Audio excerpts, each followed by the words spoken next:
अस्सलाम वालेकुम स्टूडेंट्स, उम्मीद करता हूँ कि आप तमाम लोग खैरियत से होंगे। तो लास्ट टाइम हमने एक्सरसाइज 2.5 के क्वेश्चन नंबर 2 के पार्ट नंबर डी तक कर लिया था। ठीक है, तो इस क्वेश्चन का लास्ट पार्ट रह गया था ई। ठीक है, ये थोड़ा लेंथी था तो मैंने कहा कि ताकि मैं अलहदा से आपको समझा दूंगा नेक्स्ट जो है ना सेपरेट लेक्चर में। तो चलें आज इस क्वेश्चन की तरफ आ जाते हैं। तो क्वेश्चन है हमारे पास alpha plus beta and 1 over alpha plus 1 over beta. सबसे पहली बात तो ये कि मैं आपको बताता चलूँ कि ये अल्फ़ा प्लस बीटा यानी सम और प्रोडक्ट, ये जो दो वैल्यू है ना, ये हमें इस क्वेश्चन के शुरू में एक इक्वेशन दी हुई थी क्वेश्चन के अंदर। उस इक्वेशन से हमने ए बी सी की वैल्यू निकाली और उसके अंदर हमने फिर सम और प्रोडक्ट का फार्मूला लगाते हुए, जो मैं आपको बता देता हूँ कि सम का फार्मूला माइनस बी ओवर ए होता है और प्रोडक्ट का फार्मूला सी ओवर ए होता है। ये आपको आता भी होगा, आपने एक्सरसाइज शुरू 2.1 और 2 में ये सीख भी लिया था। तो ये चीज़ें आपने मालूम करनी है उस इक्वेशन से। उसके बाद फिर इस इक्वेशन, ये जो क्वेश्चन है ना, इसके मदद से आपने क्वेश्चन को हल करना है। ठीक है, ये क्वेश्चन है अल्फ़ा प्लस बीटा और 1 over alpha plus 1 over beta. तो चलो क्वेश्चन की तरफ आ जाते हैं। सबसे पहले देखो, alpha plus beta and 1 over alpha plus 1 over beta are the roots of the, ये दो रूट्स दिए हुए हैं। ठीक है, सबसे पहले सम निकालते हैं। तो सम में अब इनको इन दोनों को प्लस करना है, तो प्लस कर लो। Alpha plus beta plus 1 over alpha plus 1 over beta. अब नीचे आपको देखो अल्फा बीटा डिनोमिनेटर में तो वो कॉमन आ जाएंगे, यानी कि एलसीएम उसका ले लेंगे, A be alpha beta.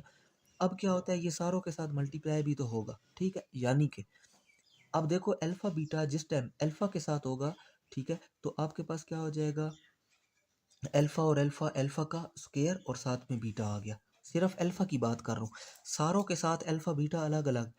Alpha beta alpha से मल्टीप्लाई होगा तो अल्फा और अल्फा, अल्फा का स्क्वायर और बीटा।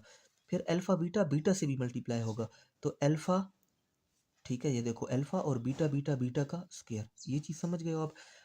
अब अगर इसकी बात की जाए तो ये नीचे अल्फा दिए हुए डिनोमिनेटर में, तो वो डिवाइड हो रहा होता है, तो अल्फा अल्फा से कट जाएगा तो क्या रह जाएगा, बीटा। तो बीटा 1 से मल्टीप्लाई होकर क्या आ जाएगा, बीटा आ जाएगा। फिर इधर नीचे डिनोमिनेटर में बीटा दिया हुआ है, बीटा बीटा से कट जाएगा तो क्या रह जाएगा, अल्फा अल्फा 1 से मल्टीप्लाई होकर क्या आ जाएगा, अल्फा। ये चीज़ आपने सबसे पहले समझ लेनी है। उसके बाद ये देखो यहाँ पर अब इन दोनों के अंदर आप अल्फ़ा बीटा को कॉमन ले सकते हो। आप अल्फ़ा बीटा को कॉमन लोगे ना इन दोनों में, तो इधर रह जाएगा अल्फ़ा, इधर रह जाएगा बीटा। ठीक है, और ये अल्फ़ा प्लस बीटा लिखो या बीटा प्लस अल्फ़ा, एक ही बात है। तो इधर आप अल्फ़ा प्लस बीटा लिख लेते हो, नीचे भी अल्फ़ा प्लस अल्फ़ा बीटा है। ठीक है, अब आपके पास सिर्फ आपने क्या करना है, वैल्यूज़ को पुट करना है। यानी कि जहाँ पर अल्फ़ा प्लस बीटा है ना, यहाँ पर क्या वैल्यू लगानी है, 3, क्योंकि सम कितना आया हुआ है, 3 लगाओगे आप। ये क्वाड्रेटिक इक्वेशन से हमें मालूम हुआ था क्वेश्चन के अंदर जो इक्वेशन दी हुई थी। और अल्फा प्लस बीटा फिर वैल्यू लगाओगे कितनी है, 3, यानी कि यहाँ पर भी 3 लगाओगे और इसकी जगह भी 3 लगाओगे, और जो नीचे अल्फा बीटा है इसकी जगह क्या लगाओगे, 6, क्योंकि प्रोडक्ट की वैल्यू कितनी दी हुई है, 6, ये प्रोडक्ट है। अब सीधी सी बात है कि ये जो प्रोडक्ट है अल्फा बीटा, इसकी जगह भी क्या लगाओगे, 6, यानी कि इन सारों की, इस सारी इक्वेशन जो हमने बनाई है, इसके अंदर 2 प्रोडक्ट हैं और 2 सम है। ठीक है, तो 2 सम की जगह सम की वैल्यू लगाओ 3, 3 और 3, और जो 2 प्रोडक्ट हैं उनकी जगह प्रोडक्ट की वैल्यू आ जाएगी 6 और 6। सिंपली सॉल्व कर लो, 6 3 ज़ार 18 प्लस 3, नीचे भी 6, फिर 18 प्लस 3 21/6, कट जाएगा आपस में। किस टेबल से कटेगा, 3 के। 3 2 ज़ार 6, 3 7 ज़ार 21, तो क्या सम क्या आ जाएगा, 7/2 आ जाएगा। ये सम और है और ये सम और प्रोडक्ट और है। ठीक है, कुछ बच्चे यहाँ पर भी कंफ्यूज हो रहे होते हैं। ये सम और प्रोडक्ट तो उसने आपको ऑलरेडी इक्वेशन देकर बता दिए कि ये आप सम और प्रोडक्ट निकाल लो। असल में तो इन दोनों को प्लस करना है तो वो सम होगा, और इन दोनों को मल्टीप्लाई करना है तो वो प्रोडक्ट होगा, और इन दोनों को प्लस किया तो ये चीज़ बनी और फिर ये वाली वैल्यूज इसमें लगाई तो ये ओरिजिनल सम आया। ठीक है, जो हमें चाहिए था।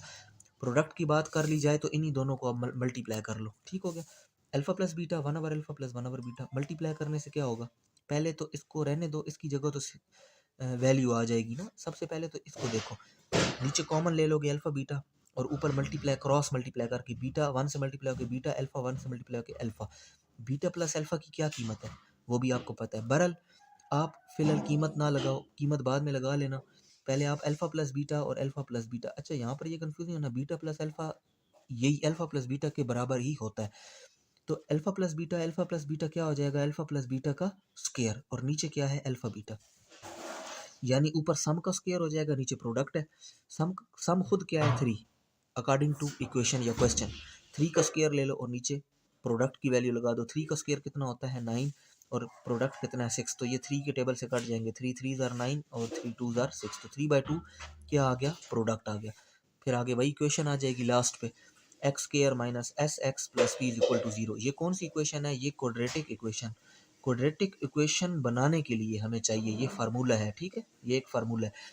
अब सम कितना आया था हमारे पास 7/2, वो आपने यहाँ लगा देना है, माइनस 7/2x, और प्रोडक्ट कितना आया 3/2, तो 3/2 भी लग जाएगा। तो अब नीचे आपके पास क्या चीज़ कॉमन है, 2, डिनोमिनेटर में 2 है ना, तो 2 को नीचे कॉमन ले लो, ये चीज़ ठीक है। और 2x का square minus 7x plus 3 answer आ जाएगा। ये 2 किधर जाएगा, ये इधर आके 0 से मल्टीप्लाई होकर 0 हो जाएगा, तो ये आपके पास ओरिजिनल आंसर आ जाएगा, ठीक है। तो आज ये हमने क्वेश्चन कंप्लीट कर लिया है, 2.5 का क्वेश्चन नंबर 2 कंप्लीट हो गया, ठीक है। तो इंशाल्लाह नेक्स्ट लेक्चर में 2.5 का क्वेश्चन नंबर 3